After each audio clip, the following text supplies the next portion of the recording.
ሰላም ጤና ይስጥልን የተከበራችሁ የኪና ቲቪ ተመልካቾች፣ ዛሬም እንደተለመደው አዲስና አጓጊ ወቅታዊ መረጃዎችን ወደ እናንተ ይዘን መጥተናል። እስከ ፕሮግራማችን ፍጻሜ ድረስ አብራችሁን እንድትቆዩ እያልኩ ዛሬ ወዳዘጋጀሁት አዳዲስና ትኩስ መረጃ አልፋለሁኝ።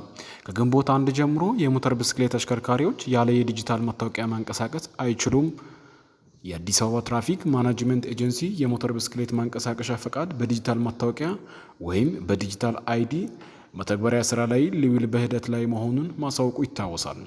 የዲጂታል መታወቂያ የሚሰጥበት ጊዜ ከሚያዝያ 30 2015 ዓ.ም በመሆኑ በከተማው የሚንቀሳቀሱ የሞተር ብስክሌት ባለቤቶችና አሽከርካሪዎች የማንቀሳቀሻ ፈቃዳችሁን ወይም ጂፒኤስ ያስገጠማችሁበትን ተቋም ጋር በመሄድ የዲጂታል መታወቂያውን እንድትወስዱ ኤጀንሲው አስታውቋል።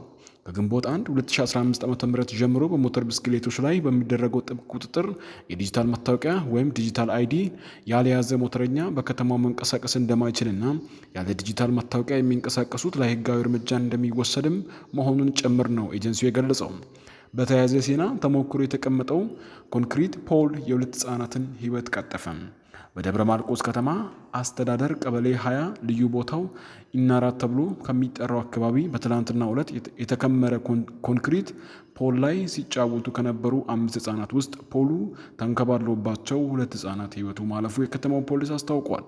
ሕይወታቸው ያለፈው የ15 እና የ16 ዓመት ሕፃን ሲሆኑ ሌሎች የ6 የ8 እና የ10 ዓመት የሚሆኗቸው 3 ሕፃናት ደግሞ በአካላቸው ላይ ጉዳት ደርሶባቸዋል። ደብረ ማርቆስ ሆስፒታል ሕክምና የተደረገላቸውም እንደሚገኝ የደብረ ማርቆስ ከተማ አስተዳደር የአንደኛ ፖሊስ ጣቢያ ኃላፊ ኮማንደር ጌትነት መስፍን ገልጿል። በተያያዘ ዜና በኦሮሚያ ክልል በደረሰ የትራፊክ አደጋ ባለፈው ሳምንት ብቻ የ38 ሰዎች ሕይወት አልፏል። በኦሮሚያ ክልል ከሚያዝያ 17 እስከ ሚያዝያ 22 ቀን 2015 ዓ.ም ድረስ ባሉት ቀናቶች በደረሱ የትራፊክ አደጋዎች የ38 ሰዎች ሕይወት ሲያልፍ በ24 ሰዎች ላይ ከባድና በ18 ሰዎች ላይ ደግሞ ቀላል የአካል ጉዳት ደርሷል።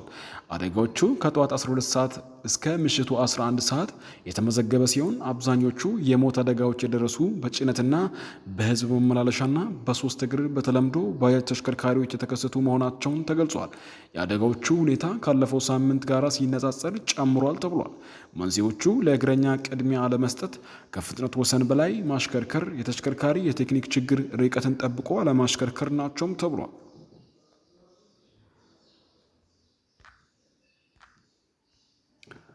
በሌላ ዜና ከጸጥታ የደህንነት የጋራ ግብረ ኃይል የተሰጠ መግለጫ።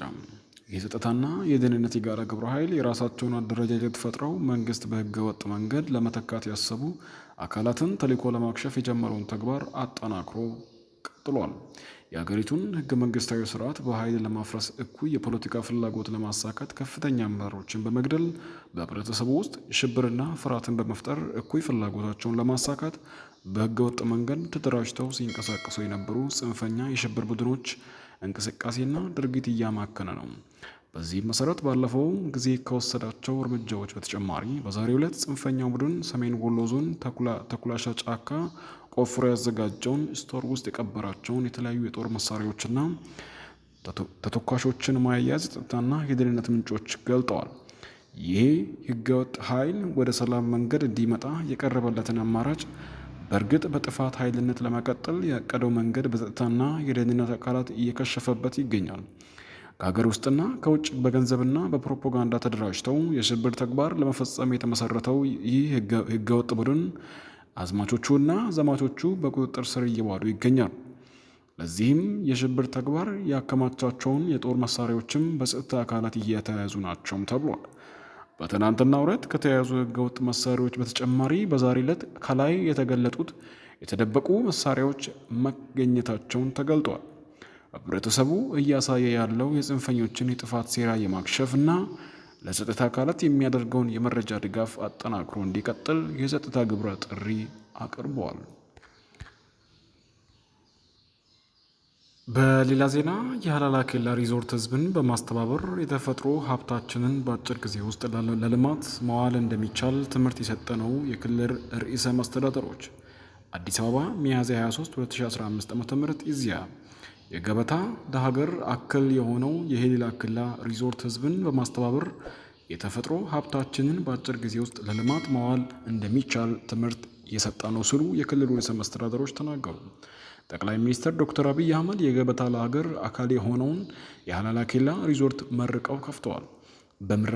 በምረቃ መርሃ ግብሩ ላይ የተገኙት የተለያዩ ክልል ርዕሰ መስተዳድሮች እንዳሉት የገበታ ለሀገር ፕሮጀክት ኢትዮጵያ ያላትን የተፈጥሮ ሀብት ለቱሪዝም በማዋል በኩል አዲስ ምዕራፍ የከፈቱ ናቸውም ተብሏል።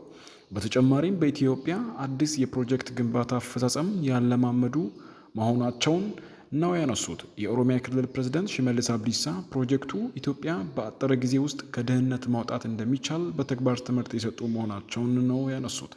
የሀላላ ኬላ ሪዞርት የተገነባበት ፍጥነትና ጥራት የመንግስትን አርቆ የማየትና የማስፈጸም አቅምን የሚያመለክት መሆኑንም አብራርተዋል። የሶማሌ ክልል ርዕሰ መስተዳድር አቶ ሙስጠፌ መሐመድ በበኩላቸው መሰል የቱሪዝም ልማት ስራዎችን የገቢ ምንጭ ለማሳደግ አስፈላጊ መሆናቸውን ገልጸዋል። ለቱሪዝም ልማት ትኩረት የሰጡት አገራት ከፍተኛ ገቢ በማመንጨት ላይ እንደሚገኙ ጠቁመው የሀላላ ኬላ ሪዞርት በስፍራው በመዝናናት ለሚፈልጉት አካላት ምቹ መድረሻን በመፍጠር የአካባቢን ኢኮኖሚያዊ እንቅስቃሴ ለማነቃቃት ጠቀሜታ ይሰጣል ብለዋል። ኢትዮጵያውያን ህብረ ብሔራዊ አንድነታችን ጠብቀው ማስቀጠል ከቻሉ ውጤታማ የልማት ስራዎችን ማሳካት እንደሚችሉ የሀላላ ኬላ ሪዞርት ማሳያ ነው ያሉት ደግሞ የጋምቤላ ክልል ርዕሰ መስተዳድር ኡመድ ኡጁሉ ናቸው። የትግራይ ክልል ጊዜያዊ አስተዳደር ርዕሰ መስተዳድር ጌታቸው ረዳ በኢትዮጵያ ያሉ የቱሪዝም መስህብ ስፍራዎች ማጎብኘት ለሚፈልጉ ቱሪስቶች ማረፊያ የሚሆን ስፍራ ማልማት ወሳኝ በመሆኑ ይህንን አጠናክሮ መቀጠል ይገባል ብለዋል። በቀጣይ በትግራይ ክልል የቱሪስቶችን የቆይታ ጊዜ ማራዘም የሚችሉ መድረሻ ስፍራ ልማት ስራዎችን በትኩረት እንደሚሰሩ ገልጿል። የደቡብ ክልል ርዕሰ መስተዳድር ርስቱ ይርዳው በበኩላቸው አብሮ በመስራትና ወንድማማችነትን በማጠናከር ቀጣዩን ትውልድ የልማት ስራዎችን እንዲያስቀጥል ማድረግ ያስፈልጋል ብሏል። የቤንሻንጉል ጉሙዝ ክልል ርዕሰ መስተዳድር አሽድል ሀሰን የሀላላ ኬላ ሪዞርት የቱሪዝም መድረሻ ስፍራ ልማት በሌሎች ቦታዎችም መሰል የመስህብ ልማት ስራን አጠናክሮ ለማስቀጠል ትምህርት የሰጠ መሆኑንም ተናግሯል። የአፋር ክልል ርዕሰ መስተዳድር አወል አርባ በበኩላቸው የሀላላ ኬላ ሪዞርት ፕሮጀክት አገር በችግር ውስጥ እያለፈችን ቢሆን በስኬታማ የልማት ስራዎችን ማከናወን እንደምትችል እያሳየ መሆኑንም አብራርተዋል። ኢትዮጵያ ሰፊ የመስህብ ስፍራ ባለቤት ናት። የመድረሻን ስፍራን ምቹ በማድረግ ዓለም አቀፍ የተወዳዳሪነትን በማሳደግ ይጠበቃል ያሉት ደግሞ የሲዳማ ክልል ርዕሰ መስተዳድር አቶ ደስታ ሌዳሞ ናቸው። ኢትዮጵያ ያላት የመስህብ ስፍራ ከፍተኛ መሆኑን ጠቁመው ከቱሪዝም ዘርፍ ተጠቃሚነትን ለማሳደግ በጠቅላይ ሚኒስትር አብይ በተለያዩ የሀገሪቱ አካባቢዎች እየተከናወኑ ያሉ የመስህብ መድረሻ ልማት ስራዎች የሚደነቁ መሆናቸውንም ተናግሯል። የድሬዳዋ ከተማ አስተዳደር ከንቲባ ከድር ጁሃር በበኩላቸው በጠቅላይ ሚኒስትር አብይ መሪነት እየተከናወኑ የሚገኙ የልማት ስራዎች ፕሮጀክቶችን በተያዘላቸው ጊዜና ባጀት ለማጠናቀቅ ትምህርት የሚሰጡ ናቸው ተብሏል።